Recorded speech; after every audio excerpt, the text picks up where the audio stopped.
Assalamualaikum warahmatullahi wabarakatuh. Om Swastiastu, Namo Buddhaya, salam kebajikan. Sahabat-sahabat dimanapun juga berada, kalau dulu mereka saling vokal, saat ini pelan-pelan pindah jalur dari YouTuber ke Polda Metro Jaya. Saya kira itu bahasa yang sangat pas dengan adanya informasi terkini bahwa ada 2 aktivis ditambah 1 orang YouTuber yang hari ini diperiksa di Polda Metro Jaya sebagai saksi, dan kemungkinan besar mereka bertiga ini adalah calon tersangka yang kuat. Jadi bukan calon presiden yang kuat, tapi calon tersangka yang kuat. 2025. Dan kami informasikan hari ini yang akan diperiksa 3 orang, 2 aktivis dan 1 YouTuber. Pertama yang diperiksa adalah Dr. Yulia Widyaningsih MM. Beliau ini salah satu aktivis yang kita kenal, bareng-bareng berjuang dalam mengungkap kebenaran dan keadilan untuk bangsa Indonesia. Beliau dipanggil, pemanggilan untuk Dr. Yulia nanti di jam 10. Jam 11. Yang kedua Sunarto ya. Sunarto ini, Bung Sunarto adalah YouTuber, panggilannya jam 10. Pasalnya juga sama seperti yang saya sebutkan tadi. Kemudian yang ketiga ada aktivis Rahmat Himran. Nah, nanti agak siang ya, jam 1, tapi nanti kami akan koordinasikan apakah bisa diperiksa lebih awal. Yang jelas kami semua hadir memenuhi panggilan dari penyidik Polda Metro Jaya.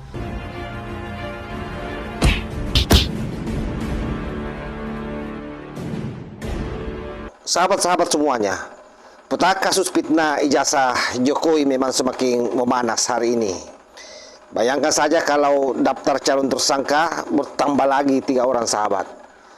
2 mengaku sebagai aktivis, dan saya juga heran sudah tua seperti ini masih ngaku sebagai aktivis. Seharusnya lebih fokus berdoa, bermain dengan cucu. Dan yang satunya lagi adalah seorang YouTuber. Nah, ini juga saya kaget kenapa ada YouTuber menjadi corong penyebar hoaks dan fitnah. Dari semula kita tahu semua bahwa calon tersangka itu hanya 5 orang yang terlapor ya, dalam tanda petik. Di mana di sana ada Roy Suryo atau Roy Panci, lalu ada Rismon Sianipar, kemudian ada Dr. Tipa, kemudian ada Egy Sujana, lalu ada namanya Rizal Padilla. Dan setelah itu bertambah jadi 12 orang, di mana di dalamnya termasuk Abraham Samad dan ada Babe Aldo. Dan sekarang resmi jadi 15 orang sahabat. Nah, kalau begini terus, bertambah terus, maka penjara bisa jadi base camp baru bagi penyebar hoaks. Dan yang lucu, masih ada yang sok bijak di podcast terus menyebar opini seenaknya, tapi lupa jejak digital itu seperti utang, lama-lama ditagih juga. Nah, siapa kira-kira yang saya maksudkan? Inisialnya R, yang merupakan salah seorang pecatang BUMN di saat Jokowi masih menjadi presiden. Sahabat-sahabat pasti sudah tahu semua. Bukan aktivis kalau kerjanya cuma teriak hoaks. Itu namanya provokator berjubah idealisme palsu. Karena dari 2 tambahan ini ngaku-ngaku sebagai aktivis. Dan hari ini sekali lagi sudah berada di hadapan penyidik sahabat. Karena ikut menyebarkan narasi palsu soal ijazah Presiden Jokowi. Inilah efeknya kalau menjadi YouTuber itu pragmatis. Pragmatis itu yang saya maksud bicara berdasarkan pesanan. Akhirnya ketika orang-orang yang di-framing informasinya ke publik itu kena batunya, ya pasti kamu juga kena batunya. Makanya jadi YouTuber itu harus idealis. Jangan mudah terbawa arus, jangan mudah terbawa narasi orang. Padahal mestinya kalian tenang-tenang saja menginformasikan hal-hal yang sifatnya benar. Kenapa mau menjadi penyebar opini busuk? Membuat konten tiap hari, tiap minggu, tapi isinya racun fitnah yang dibungkus dengan suara mikrofon mahal. Kasihan kalian. Ini kalau begini bagaimana nasib keluarga kalian? Itu yang kalian tidak pernah pikirkan. Sehingga apa yang terjadi hari ini? awalnya kalian bareng-bareng teriaki Jokowi ijazah palsu, sekarang kalian saling tengok di ruang penyidikan. Nah, yang rugi siapa? Tentu bukan Pak Jokowi, yang rugi adalah kalian dan terutama keluarga kalian. Sehingga dengan bertambahnya 3 nama, jumlah calon tersangka ini sekali lagi menjadi 15 orang. Artinya ini bukan lagi gerakan moral, tapi operasi sistematis yang gagal menutupi jejak. Jadi memang kalian ini tahu ubahnya seperti tukang framing, ikut-ikutan di Rismong, menggiring opini seperti Dr. Tipa, pelantang kebohongan seperti Roy Suryo, sampai pengacaranya yang lebih galak dari klien. Semuanya terlibat dalam ekosistem fitnah berjamaah. Jadi kasihan kalian. Sekali lagi seharusnya kalian kembali berpikir baik-baik hari ini, merenungi dan memohon maaf kepada Jokowi sebelum terlambat. Dan saya melihat dengan situasi yang terjadi penambahan tersangka ini membuka kemungkinan besar bahwa pihak-pihak lain yang memberi ruang dan panggung ikut terseret.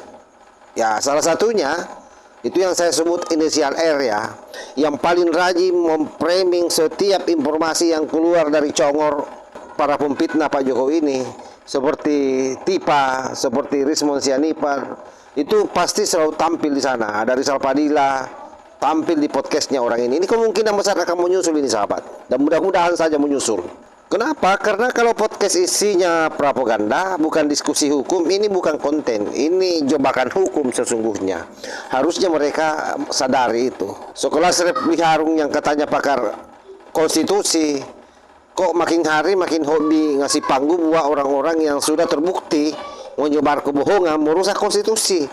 Ahli konstitusi justru kemudian ikut-ikutan framing agar konstitusi ini rusak. Ini kan sangat berbahaya. Rismon, Dr. Tipa, dan Roy semuanya pernah duduk manis di podcastnya Refli Harun. Dikasih panggung, dikasih mikrofon, dikasih ruang untuk melakukan framing, semua demi konten viral. Nah, kalau begini terus, bukan tidak mungkin Refli akan ditarik masuk dalam pusaran hukum. Karena kalau ikut membantu menyebarkan kebohongan secara sadar dan berulang, itu bukan opini, itu bagian dari skenario. Pertanyaannya, apakah Refli berada dalam posisi itu? Silakan sahabat-sahabat menjawab dan tulis di bawah kolom komentar. Yang terakhir yang saya mau sampaikan kepada sahabat-sahabat, bahwa yakinlah bahwa yang konsisten menyebar fitnah biasanya juga konsisten nyunsep di proses hukum. Itu sudah menjadi hukum alam. Hari ini kita melihat konsekuensi dari kebebasan yang disalahgunakan.